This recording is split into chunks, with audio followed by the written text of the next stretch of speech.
When I walked into my birthday party, the room went dead silent. Conversation stopped mid-sentence. Champagne glasses froze in the air. Even the music seemed to fade away. I could feel every eye in that crowded living room turn toward me, toward the dark bruise spreading beneath my left eye like a blooming storm. My name is Margaret Price, and I turned 70 that night. What should have been a celebration of family and love became the night I lost my son and found myself again. The golden chandelier above me shimmered against the polished mahogany floors of my home in Richmond, Virginia. I'd chosen every detail of that house with my late husband, Henry, 40 years ago. It was supposed to be a place of warmth, of laughter, but that night, all I felt was the sharp chill of betrayal. At the center of the room stood my son, Andrew, tall and handsome in his tailored navy suit, the same boy I had once held through fevers and heartbreaks. Beside him was his wife, Sabrina, her diamond earrings catching the light, her hand possessively looped through his arm. When someone near the buffet table gasped, whispering, "Oh my God, what happened to her face?" I heard Andrew's voice cut through the murmurs, calm, proud, and horrifyingly casual. He said, "It was my wife who taught her a lesson, so she'd finally shut up and learn some respect." A stunned hush fell over the room. I could hear my heart beat in my ears. The humiliation burned through me, sharper than the pain in my cheek.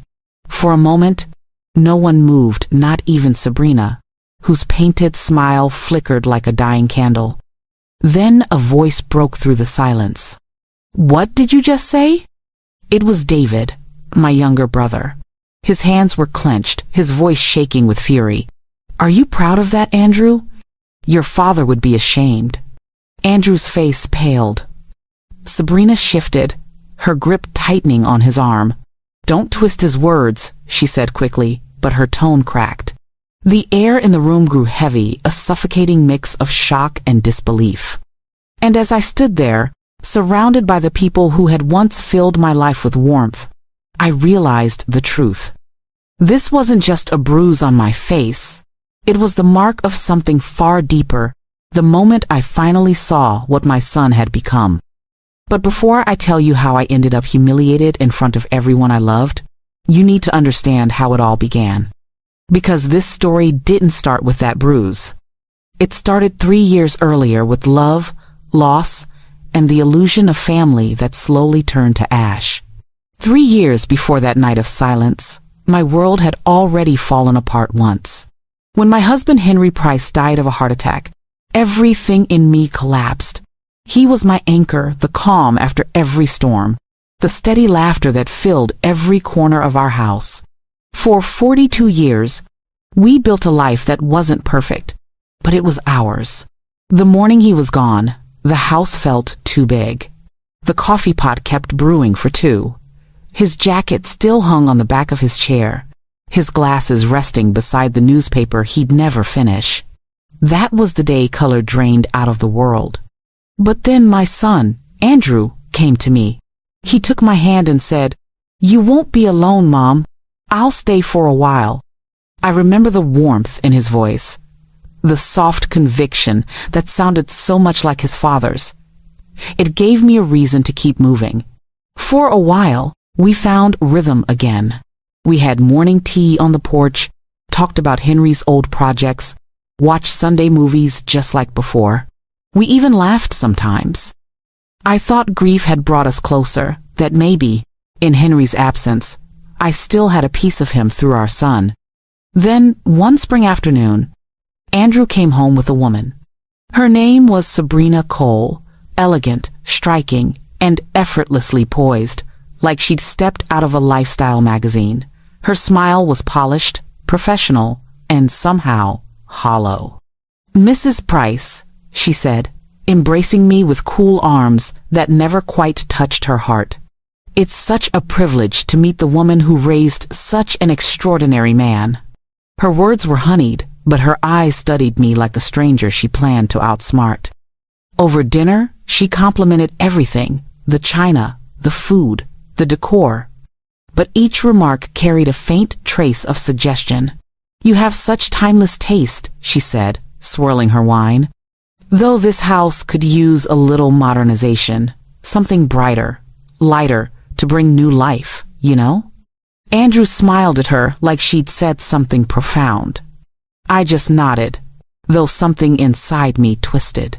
After that night, Sabrina became a regular presence, charming, helpful, full of ideas for improving the home Henry built with his own hands. I told myself to be gracious. Andrew loved her, and love, I thought, could never be a threat. But I was wrong. In the months that followed, little things began to change. A new rug replaced the old one Henry and I had chosen together. Family photos vanished from the hallway walls, replaced by abstract art in black and silver. The house started to echo. When I mentioned it, Andrew smiled and said, "Mom, she just wants to help. Don't take it personally." I told myself it was nothing. I told myself love could coexist with discomfort. But deep down, something shifted, something I couldn't yet name. Looking back now, I realize that was the first time I felt like a guest in my own home. And I had no idea that was exactly what Sabrina intended. At first, it was subtle, the kind of change you almost feel guilty for noticing. Sabrina started with small things. A few new cushions, modern curtains, a rearranged living room layout that, she said, felt more open. But soon, the changes grew bolder. The floral drapes Henry and I had chosen together, gone. The warm walnut table he built by hand, replaced by something sleek and sterile, all chrome and glass. The family portraits that once lined the staircase, quietly removed. In their place hung abstract paintings in cold gray tones. They meant nothing, yet somehow reflected exactly what the house had become: hollow, expensive, lifeless. When I asked where the old photos were, Sabrina smiled sweetly. "Oh, don't worry, Mrs. Price. I stored them safely. Minimalism makes a space feel so much more peaceful." Peaceful. That was her favorite word. But what she really meant was silent. At first, I tried to reason with myself. Maybe this was just her way of helping. Maybe I was overreacting. After all, she always said it was for the good of the house. But as the weeks passed, I started to feel like an intruder in my own home. The scent of my lavender candles was replaced by her imported diffusers. The old quilt Henry's mother made vanished from the couch. Even my teapot, the one Andrew had bought me for Christmas when he was 13, disappeared. When I asked about it, Sabrina laughed softly. "Oh, that chipped thing? I thought it was clutter. I donated it." That night, I locked myself in my room and cried. Not for the teapot, but for the slow, quiet erasing of my life. Andrew didn't see it. He was too in love, or maybe too blind. Every evening when he came home, she was waiting with his drink, his dinner, her perfect smile. When I tried to tell him how I felt, he sighed. "Mom, please. Sabrina's just trying to make this house feel like ours. Don't make her feel unwelcome." Ours. That word echoed through me like a bruise forming beneath the skin. I began spending more time upstairs, retreating to the only space that still felt like mine, my bedroom. Downstairs, laughter and music filled the evenings. Parties, guests I didn't know. I would hear them whisper as I passed in the hallway. "She's still here?" One night, I caught Sabrina looking at me from across the dining table. Her lips curved in a polite, victorious smile. The kind of smile that told me she had already won something I didn't even know I was fighting for. And in that moment, I understood what she'd been doing all along. Sabrina wasn't making herself at home. She was taking it, piece by piece, one object, one memory, one boundary at a time. I just hadn't realized yet I was already losing everything Henry and I had built. It started with whispers. At first, I thought I was imagining things. But late at night, through the thin walls of the house Henry built, I could hear them Andrew's voice, low and uncertain, and Sabrina's, smooth as silk, wrapping around him like smoke. "She's getting older," Sabrina murmured one night. "Wouldn't she be happier somewhere smaller? Maybe near other seniors, a place where she's cared for?" Andrew's answer came after a long pause. "Sabrina, she's my mother. I can't just send her away." Her laugh was soft but sharp. "Of course not. You wouldn't send her anywhere. We'll make it sound like it's for her own good." I sat on the other side of the wall, clutching my blanket, my breath trembling. For the first time, I realized Sabrina didn't just dislike me, she was planning something. And worse, she was turning my own son into her accomplice. The next morning, she greeted me with her usual charm. "Good morning, Mrs. Price. I was thinking maybe we could look at some lovely senior communities together. They're so modern now. You'd have activities, company." I stared at her. "You mean leave my home?" She laughed lightly, brushing her hair back. "Oh, not leave, transition. You deserve comfort at your age, less to worry about." I said nothing, but my hands trembled as I poured my tea. That house wasn't just walls and furniture, it was Henry's laughter, our memories, our life. But Sabrina didn't see that. To her, it was just square footage and market value. In the weeks that followed, little things began to change again, not objects this time, but rules. A list appeared on the refrigerator. No using the washer after 7 p.m. Avoid strong-smelling foods. Knock before entering the living room. Each line felt like another wall closing in. Andrew saw it too, but he didn't stop her. When I asked him about it, he just said softly, "Mom, it's temporary. Sabrina likes order. Please try to understand." I did understand, just not in the way he meant. Sabrina wasn't bringing order. She was establishing control. Then, one afternoon, as I was tidying up the study, I noticed a document left on the printer. It was a property appraisal request, my address, my name. But the contact listed was Sabrina Cole. I froze. The document requested a valuation in preparation for potential sale. That night, I confronted Andrew. He looked shocked, but not surprised. "It's just paperwork," he said quickly. "Sabrina's helping with finances. She thought what?" I asked quietly. "That I'd die soon? That this house would just fall into her lap?" His silence was answer enough. I went to bed that night with a weight I'd never felt before. Not grief, not anger, something colder. It was the realization that the person I trusted most was slowly disappearing, swallowed by someone who saw my home, my memories, and my love as obstacles to be cleared away. And deep down, I knew what was coming next. Because when greed moves in, love moves out. 2 days before my 70th birthday, the house felt unnaturally still. Andrew had left early for work, and Sabrina was supposedly out shopping for the party she insisted on hosting to honor me. But her car was still in the driveway. Something didn't sit right. I climbed the stairs quietly, my knees aching, and stopped at the door to my bedroom, the one place in the house she hadn't yet claimed, or so I thought. Inside, sunlight spilled across the carpet, glinting off something in Sabrina's hands.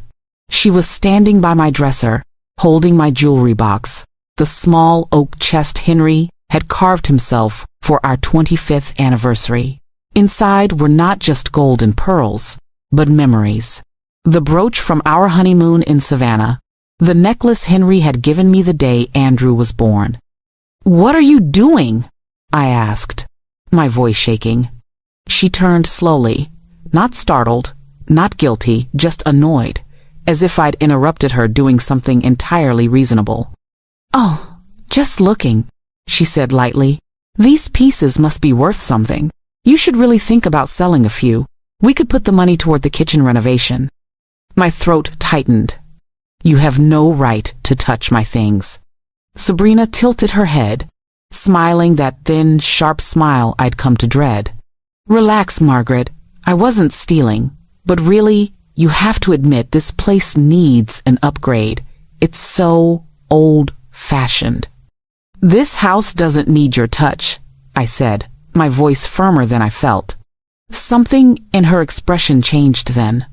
The sweetness drained away, replaced by something colder. "You keep saying your house, your things, your room," she said, stepping closer. "But it's not really yours, is it? It's ours now. Andrew's name will be on everything soon. You should start getting used to it." Her words sliced through me. For a moment, I couldn't breathe. "This home was built by my husband," I said, trembling. "He left it to me. You will never take that from me." Her smile cracked. What came next was fast, too fast. She moved closer, her perfume sharp and suffocating. "You're a bitter old woman," she hissed, "clinging to ghosts. Andrew doesn't need you anymore. I'm his family now." I felt her hand shove against my shoulder. Not hard, but I wasn't expecting it. My hips slammed into the dresser. Pain shot down my side as I stumbled backward. The edge of the nightstand caught me across the face. White light burst behind my eyes. I hit the floor hard. For a moment, everything blurred. I could taste blood, feel the hot sting beneath my eye. Sabrina stared at me for one heartbeat too long. Then she said coldly, "You tripped. You're old. Remember that." She walked out, closing the door behind her. The latch clicked like a final verdict. I sat there on the carpet, shaking, the jewelry box still glinting where it had fallen. My reflection in the dresser mirror was barely recognizable, not because of the bruise, but because I saw something I hadn't seen in years. Rage. The kind of rage that doesn't burn. It freezes. It clarifies. And in that frozen stillness, I made a promise to myself. She might think she'd won, but this war, the one she started, wasn't over. Not yet. I should have stayed upstairs that night. I should have hidden the bruise beneath the dim light of my room and pretended not to hear the laughter drifting up from below. But something inside me, something Henry had built into me years ago, refused to let her win. It was my house, my birthday, my life. And I wasn't going to let fear steal that, too. So I went downstairs. The party was already in full swing. The living room gleamed under the soft glow of chandeliers, filled with the clinking of wine glasses and polite laughter. Then I stepped through the doorway, and everything stopped. The music faded mid-note. Every conversation died mid-sentence. And for a long, breathless second, all anyone could see was the swelling bruise under my eye, dark and heavy against the pale of my skin. Sabrina was the first to recover. Her smile flickered too quick, too tight, before she looped her arm through Andrew's.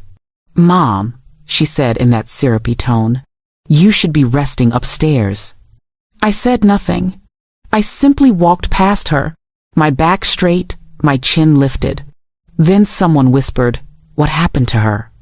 And Andrew, my only son, the boy I had raised with love and laughter, answered calmly, almost proudly. "It was my wife who taught her a lesson," he said, "so she'd finally show some respect." The words hit harder than her shove. A collective gasp spread through the room. Someone dropped a glass. It shattered against the tile. My brother, David, stepped forward, his voice trembling with rage. What kind of man lets his wife raise a hand to his mother and then brags about it? Andrew froze. His lips parted, but no words came out. Sabrina tried to laugh, her voice brittle. "Oh, come on, don't be dramatic. It was an accident." David snapped back. Was it an accident before or after she said she'd taught her a lesson? The air grew thick, a storm about to break. Sabrina's hand tightened around Andrew's arm. "You see?" she said loudly. "She's twisting everything. I was defending myself." "From what?" David shot back. "Her existence?" The murmurs turned into whispers. Faces shifted uneasily. And then, as if summoned by fate itself, the front door opened. A calm, steady voice cut through the chaos. "Good evening," said Charles Bennett, Henry's longtime friend and the family attorney. "I'm sorry to interrupt, but I believe I have something that concerns everyone here." Sabrina straightened instantly, her mask snapping back into place. "Mr. Bennett, how nice to see you. We were just—" He raised a hand. "I'll get straight to the point. There seems to be confusion about the ownership of this property." Andrew frowned. "What confusion? My father left it to my mother. When she's gone, it passes to me." Charles opened his leather briefcase, his tone even. "Not exactly." He drew out a folder, old parchment pages, stamped and signed. Before Henry passed, he filed an amendment to his will. He wanted to ensure his wife was never pressured, coerced, or forced to leave this home by anyone, family or otherwise. Sabrina laughed lightly. "That's ridiculous. Everyone knows the house is in her name. She's safe." "We'd never," Charles continued, his voice unshakable. "The clause states, if Margaret Price is ever coerced, manipulated, or harmed in an attempt to make her leave this property, the entire estate house, assets, and accounts shall be forfeited by all heirs and donated to the Virginia Elder Protection Fund." The silence that followed was absolute. Then came the collective gasp. Sabrina's face turned as pale as porcelain. Andrew's hand dropped from hers. Charles adjusted his glasses. 3 weeks ago, someone requested an appraisal of this property under the alias Sabrina Cole. There was also an inquiry about declaring Mrs. Price mentally unfit to manage her assets. Both were traced to the same number, yours. Sabrina's voice broke. "That's not true. You're lying." Charles looked at her calmly. "The evidence is documented and recorded." Gasps rippled through the crowd. Andrew's face went blank, not with anger, but disbelief. "You tried to declare my mother incompetent?" Sabrina turned toward him, panic flickering behind her eyes. "Andrew, please, it's not what you think." But he was no longer listening. That night, truth didn't knock. It crashed through the door, dragging every secret into the light. And as I stood there, watching the pieces fall, I realized something Henry once told me was true. Evil doesn't always shout. Sometimes it whispers, smiles, and calls itself family until the truth finally roars. The silence that followed was suffocating. Even the air seemed to hold its breath. Sabrina's eyes darted around the room, desperate, searching for someone to take her side. But all she found were faces shocked, cold, and watching. "This is absurd," she snapped finally, her voice cracking. "You can't just accuse me of something like that." Charles Bennett didn't flinch. "Mrs. Cole, I'm not accusing.